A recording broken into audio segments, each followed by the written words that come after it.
ሰላም ተማሪዎች እንደምን ያላችሁ? ጸደኒያ ነኝ ከሳቋማ በአዲስ አበባ ዩኒቨርሲቲ ዚኦሎጂካል ሳይንስስ ዲፓርትመንት ሌክቸረር። በዛሬው ቪዲዮአችን የግሬድ 9 ባዮሎጂ ዩኒት 2.3 ትሪ ሴክሽን ሪፕሮዳክሽን ኢን ኢንሴክትስ እናያለን which is complete and incomplete metamorphosis በነፍሳት እንዴት አድርገው እንደሚራቡ የምናይ ነው የሚሆነው። የሳቋማ ቴሌግራም ቻናላችንን ጆይን፣ ቻናላችንን ሰብስክራይብ እንዲሁም ሴታችንን ጎብኙ እያልኩኝ ወደ ትምህርታችን። Insects that constitute the most diverse groups of animals are the largest classes of the phylum Arthropoda. Okay? Insects ነፍሳት የምንላቸው የእንስሳት አይነቶች ምን ውስጥ የምንመደቡ ናቸው? ትልቁ ፋይለም አርትሮፖዳ ክፍለ መደብ ውስጥ የምንመደባቸው ናቸው ማለት ነው። ኦኬ ኪንግደም አኒማሊያ አለ። ከኪንግደም አኒማሊያ ውስጥ ደግሞ የምንመደበው ፋይለም አርትሮፖዳ አለ። እዛ ውስጥ የሚመደቡ የእንስሳት አይነቶች ናቸው ኢንሴክትስ። ሌሎች ፋይለም አርትሮፖዳ ውስጥ የምናገኛቸው እንደ ሎብስተርስ፣ ክራብስ፣ ስፓይደርስ ምናምን የመሳሰሉ እንስሳት የሚመደቡበት ነው ፋይለም አርትሮፖዳ። ከነዛ ውስጥ ነው ማለት ነው አንዱ ኢንሴክት የምንመድበው። ታዲያ ኢንሴክትስ ነፍሳት ከሌሎቹ አሁን ከጠቀስኳቸው የእንስሳት አይነቶች በብዛት የሚገኙ ናቸው። ከነሱ ይልቅ they are diverse groups ማለት ነው። በጣም በብዙ አይነት ዝርያ ልናገኛቸው የምንችል የእንስሳት አይነቶች ናቸው። የኢንሴክትስን ባህሪ ብናይ የሚያሳያቸው መገለጫ ባህሪያትን ብናይ they have segmented bodies okay የተከፋፈለ ሰውነት ነው ያላቸው። እንዲሁም they have jointed legs እግሮቻቸው የተገጣጠሙ ናቸው ወይም የተያያዘ ነው። and they have external skeletons ወይም exoskeletons ውጫዊ አጽምም አላቸው። and insects include flies በነፍሳት ውስጥ ልንጠቅሳቸው የምንችል የእንስሳት አይነቶች ብናይ ዝንብን ማየት እንችላለን። grasshoppers ፌንጣን ማየት እንችላለን። flies ቅማል፣ butterflies ቢራቢሮችን፣ bees ንብን፣ እንዲሁም ደግሞ beetlesን ወይም ጤንዚዛዎችን ብናይ ምን ውስጥ የምናካታቸው ናቸው? ነፍሳት ውስጥ የምናካታቸው የእንስሳት አይነቶች ናቸው። እነዚህ these are just to mention some of them የተወሰኑትን ለመጥቀስ ያህል ነው እንጂ በሚሊዮን የሚቆጠሩ የኢንሴክት ስፒሺስ አሉ ማለት ነው። ወይም ደግሞ የነፍሳት ዝርዮች በሚሊዮን የሚቆጠሩ ናቸው። ነፍሳት እንዴት ነው የሚራቡት ደግሞ ስናል they undergo sexual reproduction and have their own life cycle አይደለም። ነፍሳት የሚራቡት ጾታዊ በሆነ መራቦ መንገድ ነው እና የራሳቸው የሆነ የህይወት ዑደትም አላቸው። ለምሳሌ ፊገር 2.4 ብናይ the following figure shows an example of the male and female reproductive structure of the honey bee ማለት ነው። ማር የሚሰሩልን ንቦች የወንዱንና የሴቱን የመራቢያ አካላት የሚያሳይ ፊገር ነው ማለት ነው።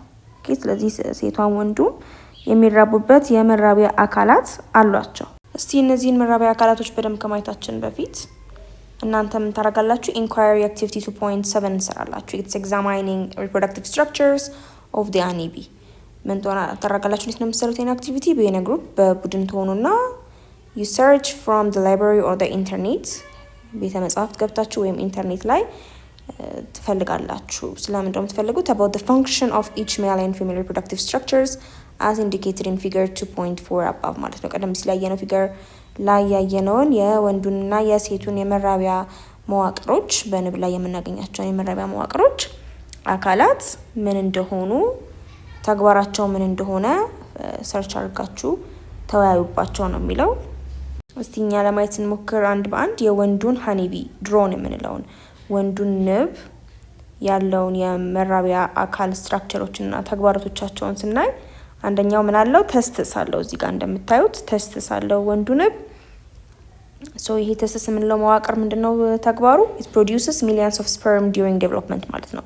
ያ ንብ በሚያድግበት ጊዜ በተስትስ መዋቅር ውስጥ ነው ስፐርም የምንላቸው የወንድ የመራቢያ ህዋሳት የሚመረቱት። በሚሊዮን የሚቆጠሩ የወንድ ህዋሳት እዚህ መዋቅር ውስጥ ነው የሚመረቱት። ሌላኛው መዋቅሩ ደግሞ vas deferens ምንለው ነው። ይሄ ደግሞ ተግባሩ ምንድነው? it transports sperm from the testis to the seminal vesicle ይላል። እዚህ ጋር እንደምታዩት ቱቦ ናት። በሚታያችሁ ከሆነ vas deferens ምንለው ቱቦ ምንድነው የሚያደርገው?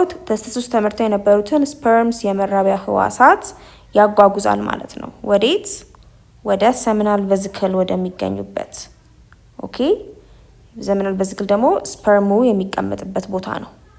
ግንኙነት እስከሚያደርግ ድረስ ያ ወንድ ንብ ስፐርሙ የሚቀመጥበት ቦታ ነው seminal vesicle። ስለዚህ ከተስትስ ወደ seminal vesicle ስፐርም ሴሎችን የሚያጓጉዘው ቱቦ ነው ማለት ነው። ቫስ ዲፍረንስ። ሌላኛው አክሰሰሪ ግላንድስ አሉ።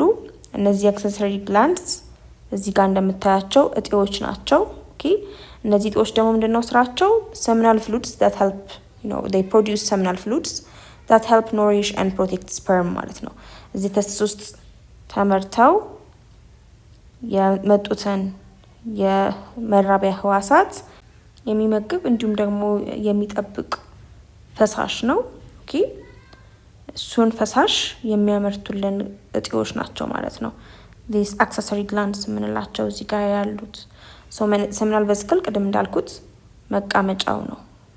ያ የተመረተው ስፐርም ተስስ ውስጥ የተመረተው መራቢያ ህዋስ የወንድ የመራቢያ ህዋስ የሚቀመጥበት ቦታ ነው።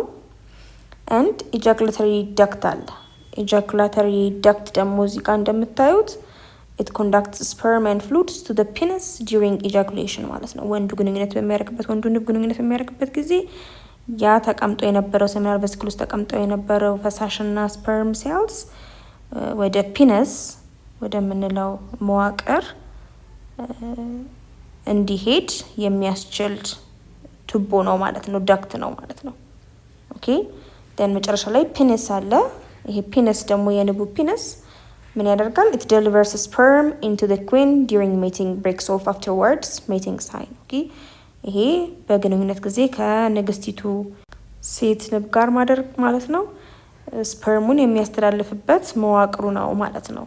ወደ ሴቲቱ የሚያስተላልፍበት መዋቅር ነው። ከዛ ከግንኙነት በኋላ ደግሞ ብሬክ ያደርጋል፣ ተሰብሮ የሴቷ ንብ መራቢያ አካላት ውስጥ ይቀራል።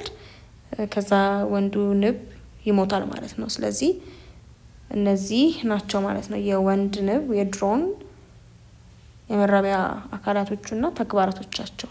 እሺ አሁን ደግሞ ፊሜል ሃኒ ቢ ኩዊኗ ንግስቲቱ ንብ ያላትን የመራቢያ አካላቶቻቸው መዋቅሮቿም እንደሆኑና ተግባራቶቻቸውንም በዚህ ነው። አንደኛው ኦቫሪ ያላት። ኦኬ ኦቫሪ የምንለው ደግሞ መዋቅሯ ምንድነው ተግባሩ? it produces eggs ወይም ኦቫ ነው። እንቁላሎችን የሚያመርት የመራቢያ አካሏ ነው። then there is oviduct, it transports eggs from ovaries to the vagina። ይሄ ኦቪደክት ደግሞ ምንለው ቱቦ ነው። እንደምታዩት ምንድነው ተግባሩ? ኦቫሪ ውስጥ ተመርተው ያሉትን እንቁላሎች ወዴት ያስተላልፋል?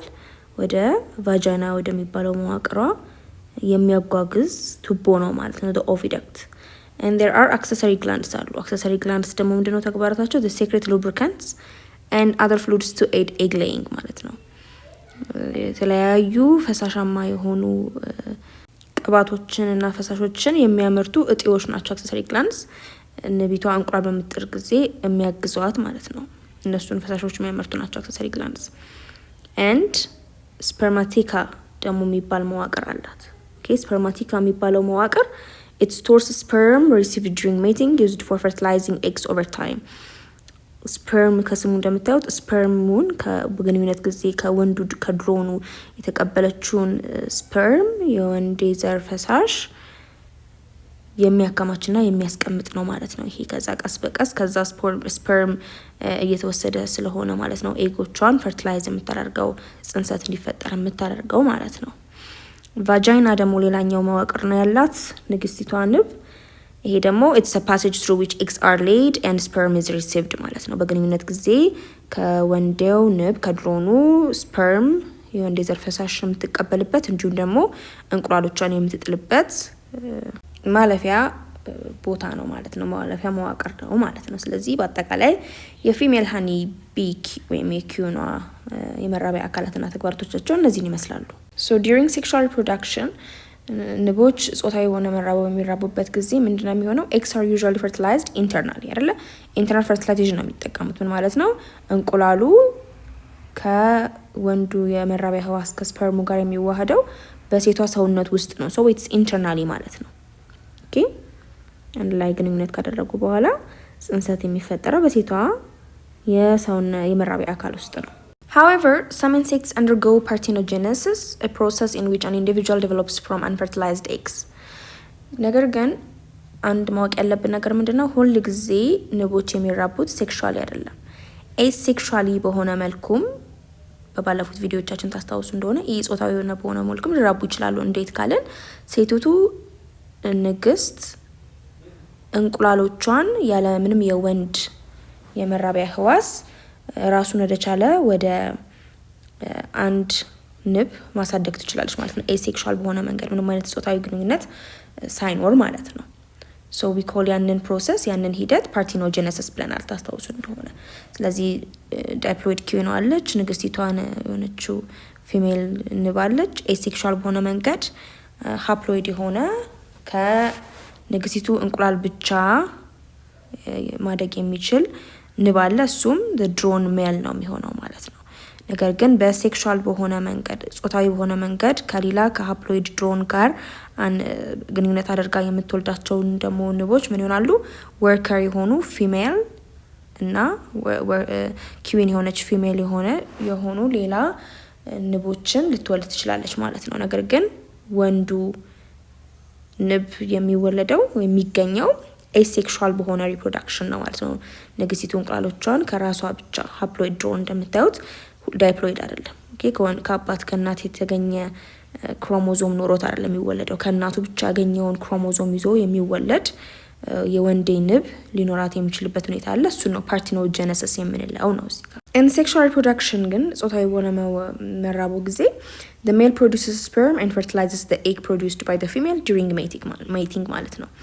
ወንዱ የወንዴ ዘር የመራቢያ ህዋስን ያመርታል። ከዛ በኋላ በግንኙነት ጊዜ ከእንቁላላ ጋር ይዋሃዳል ማለት ነው የወንዱ የመራቢያ ህዋስ። ኦኬ then after fertilization ከተዋሃዱ በኋላ የወንዱና የሴቱ የመራቢያ ህዋሳት the female insect lays eggs and hatches them after completing their development ማለት ነው። ሴቲቱ ንብ እንቁላል ትጥላለች ማለት ነው። ከዛ እንቁላል ውስጥ በደንብ ካደጉ በኋላ እንቁላሉ ይፈለፈልና ሌሎች ንቦች ይገኛሉ ማለት ነው። After hatching እንቁላሎቹ ከተፈለፈሉ በኋላ insects undergo a series of major changes in their body structure as they develop። የተፈለፈሉት ነፍሳት ምን ያካሂዳሉ? የሰውነት መዋቅር ለውጦችን ያሳያሉ እያደጉ በመጡ ቁጥር ማለት ነው። So this series of changes is called metamorphosis። ኦኬ ሜታሞርፎሲስ እንለዋለን። ኢንሴክትስ ከተፈለፈሉ በኋላ ነፍሳት የሚያሳያቸውን የአካል ለውጦች የመዋቅር ለውጦች ሜታሞርፎሲስ እንላቸዋለን። So there are chemical substances in the insects that control the process of metamorphosis ማለት ነው። በነፍሳቱ ሰውነት ውስጥ ኬሚካዊ የሆኑ ሰብስታንሶች አሉ፣ ነገሮች አሉ። ምንን የሚቆጣጠሩ ማለት ነው? የዚህን የኢንሴክቱን እያደገ ሲመጣ የሚያሳያቸውን ለውጦች የሚቆጣጠሩ ማለት ነው። ስለዚህ በጠቅላይ እነዚህ ኬሚካል ሆርሞንስ ምንድነው የሚያደርጉት? ያ ኢንሴክት በሚያድግበት ጊዜ ከህፃንነት ወደ አዋቂ ነፍሳት በሚሆንበት ጊዜ እንዴት አድርጎ መቀየር እንዳለበት የሚያዙ ትዕዛዛቶችን ይይዛሉ ማለት ነው። ኦኬ ስለዚህ በአጠቃላይ there are two types of metamorphosis። ሁለት አይነት ሜታሞርፎሲሶች ሊሆኑ ይችላሉ። አንደኛው ኮምፕሊት ሜታሞርፎሲስ ነው፣ ሌላኛው ደግሞ ኢንኮምፕሊት ሜታሞርፎሲስ ነው ማለት ነው። ኮምፕሊት ሜታሞርፎሲስ እዚህ ጋር እንደምታዩት ነፍሳቱ ከህፃንነቱ እስከ አዋቂነቱ በሚያድግበት ጊዜ ሙሉ በሙሉ የአካል የመዋቅር ለውጥ የሚታይበት ነው። ለምሳሌ እዚህ ጋር ሃኒቢን ብንመለከት ንቦችን ብንመለከት በሚያድጉበት ጊዜ እንጭጭ ህፃን የነበረው ነፍሳት አዋቂ ወደ ሆነው ነፍሳት እስከሚደርስበት ጊዜ የሚያልፋቸውን ስቴጆች ብናይ የመጀመሪያ እንቁላል ነበረ፣ ከዛ ላርቫ እንለዋለን ሲያድግ፣ ከዛ በኋላ ላርቫ ፑፓ ይሆናል፣ ከዛ አደልት ይሆናል። ስለዚህ እያንዳንዱን ስታዩ ይለያያል መዋቅራቸው፣ ሰውነታቸው አይመሳሰልም አይደል? ሙሉ በሙሉ ለውጥ ይኖረዋል በሂደቱ ወቅት። ስለዚህ እንዲህ አይነት ሙሉ በሙሉ ለውጥ የሚታይበት ዑደት ከሆነ አስተዳደጋቸው we call that complete metamorphosis ማለት ነው። incomplete metamorphosis ኤግዛምፕል ደግሞ በግራስ ሆፐርስ ፌንጣን መመልከት እንችላለን። እዚህ ላይ ደግሞ ምንድነው ሙሉ በሙሉ ለውጥ አይታይበትም። እዚህ ጋር እንደምታዩት ኤጉ ሲያድግ እና ወደ ኒምፍ ስቴጅ ሲደርስ ከዛ ኒምፉ ወደ አዳልት ሲደርስ እናያለን። ስለዚህ ካያችኋቸው የአካል ለውጥ ያን ያህል አይታይም። ትንሽ ትልቅ እየሆነ እንጂ የሚሄደው ሙሉ በሙሉ ልውጥ አይሉ አይደል? ስለዚህ እንዲህ አይነት ሙሉ በሙሉ ለውጥ የማይታይበት የአስተዳደግ ለውጣቸውን ነው ኢንኮምፕሊት ሜታሞርፎሲስ የምንለው። ኮምፕሊት ሜታሞርፎሲስን ስንመለከት it has 4 stages አራት ደረጃዎች አሉ። ኮምፕሊት ሜታሞርፎሲስን የሚያሳዩ የነፍሳት አይነቶች በአራት ደረጃዎች ውስጥ ነው የሚያልፉት ማለት ነው። ስለዚህ ለምሳሌ አንድ ኢንሴክትን እንውሰድ፣ እንደ በተርፍላይ ኢንሴክትን እንደ ምሳሌነት እንውሰድ እና በተርፍላይ እንቁላል ብጥል የመጀመሪያው ስቴጅ ነው እንቁላሉ። ከዛ እንቁላል የሚፈለፈሉት ላርቫ አንዱ ወይም ደግሞ ላርቬ ብዙ ላርቫዎች ይሆናል። ከዛ ከላርቫው ስቴጅ ደረጃ በኋላ ምን ይሆናል? እያደገ አክቲቭ ስቴጅ ነው ይሄ ላርቫ ስቴጅ። ይንቀሳቀሳሉ። ካያችሁት አባጨጓሬ ብለን የምንጠራቸው አሉ አይደል? እነሱን የሚመሳስሉ ነው የሚፈለፈሉት ከዚህ እንቁላል። ከዛ እነዚህ ላርቫ ስቴጅ ከተመገቡ በኋላ አክቲቭሊ ምግብ ፈልገው ተንቀሳቅሰው ምግብ ካገኙ በኋላ ወደ ምን ያድጋሉ? ወደ ፑፓ ያድጋሉ። ኦኬ መሀል ላይ ግን ሲያድጉ ቀጥ ብለው አይደለም ወደ ፑፓ የሚሄዱት፣ ሞልት እያደረጉ ኤግዞስኬሌተን አላቸው ለናል እንደምታስታውሱት ውጫዊ አጽም አላቸው።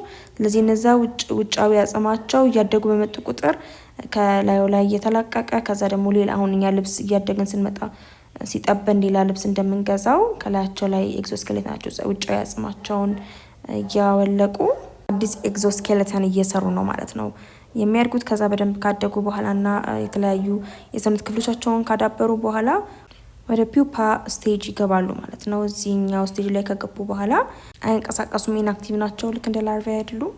ከዛ በኋላ እነዚህ እያደጉ ሲመጡ ነው በደንብ ካደጉ በኋላ ወደ ምን ይቀይራሉ? ወደ ትልቁ አዋቂው ኢንሴክት which is the butterfly ይመጣሉ ማለት ነው። ስለዚህ እንደምታዩት እንቁላሉና አራተኛው ስቴጅ ላይ ያለው ላርቫውና አራተኛው ስቴጅ ላይ ያለው የኢንሴክት መልክ መዋቅሮቹ ተመሳሳይ አይደሉም፣ ሙሉ በሙሉ እየተቀየረ የመጣበት ሂደት ነው ያለው። ስለዚህ ነው the complete metamorphosis የምንለው ማለት ነው። በሌላ መልኩ ደግሞ incomplete metamorphosis ብናይ it has 3 stage ማለት ነው።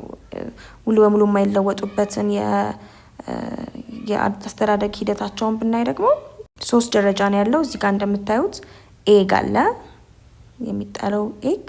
ከዛ ከኤጉ ላርቫ አይመጣም፣ ቀጥታ ሊምፍ ነው የሚሆነው። ኦኬ ከትልቁ ከአዋቂው ነፍሳት በመጠን የምታንሰዋ ናት ማለት ነው ከእንቁላል የምትፈለፈለው። ደን ቀጥታ አደልት ይሆናል ማለት ነው። ስለዚህ ኤግ፣ ኒምፍ፣ አደልት የምንላቸው ደረጃዎች ብቻ ናቸው በኢንኮምፕሊት ሜታሞርፎሲስ ጊዜ የሚኖሩት ማለት ነው። So for instance in honeybees the 4 stages of complete metamorphosis are egg, larva, pupa and adult. በንቦች ላይ ብናይ እንቁላል ይጣላል፣ ከእንቁላሉ ላርቫው ይወለዳል። አንድ ሲሆኑ ላርቫ፣ ብዙ ሲሆኑ ላርቫ እንለዋለን። ያ ላርቫ እንዳልነው አክቲቭ ስቴጅ ነው፣ ወደሚንቀሳቀሱበት ደረጃ ላይ ነው ያሉት። ከዛ እነሱ ተንቀሳቅሰው ያድጉና ሰውነታቸውን እንዳልነው ሞልት እያደረጉ ኤግዞስኬሌተናቸውን እየለወጡ ባደጉ ቁጥር የተለያዩ ኢንስተሮችን እያለፉ ከዛ ፑፓ ወይም ፒውፓ ስቴጅ ውስጥ ይገባሉ። ከዛ ያ ፒውፓ ሲያድግ ክንፍ የመሳሰሉ ሌሎች አካላቶቹን ያወጡና አደልቱ ቢ ይገኛል ማለት ነው። ስለዚህ ኮምፕሊትሊ ይለያያል ላርቫውና አደልቱ ቢ። ስለዚህ ነው ኮምፕሊት ሜታሞርፎሲስ ያልነው። we could take honeybees እንደ አንድ ኤግዛምፕል።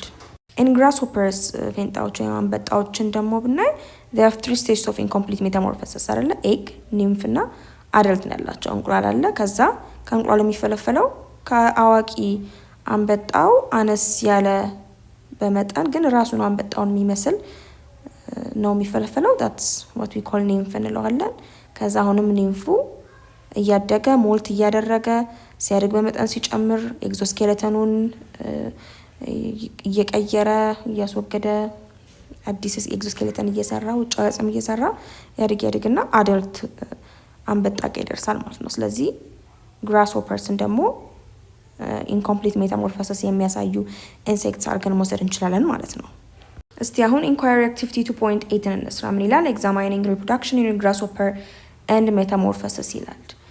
በአንበጣ ላይ ያለውን የመራቡ ሁኔታ እንዴት እንደሆነ ኤግዛማይን እንድታደርጉ እና ደግሞ ምን አይነት ሜታሞርፎሲስም እንደሚያሳዩ እንድታዩ ነው የሚለው። ስለዚህ ቤነ ግሩፕ and search for information about በግሩፕኑና በቡድኑና ፈልጉ ይላቸዋል መረጃዎችን። አንደኛው የምትፈልጉት መረጃ ስለምንድን ነው? it's about reproductive structures and functions of grasshopper ማለት ነው።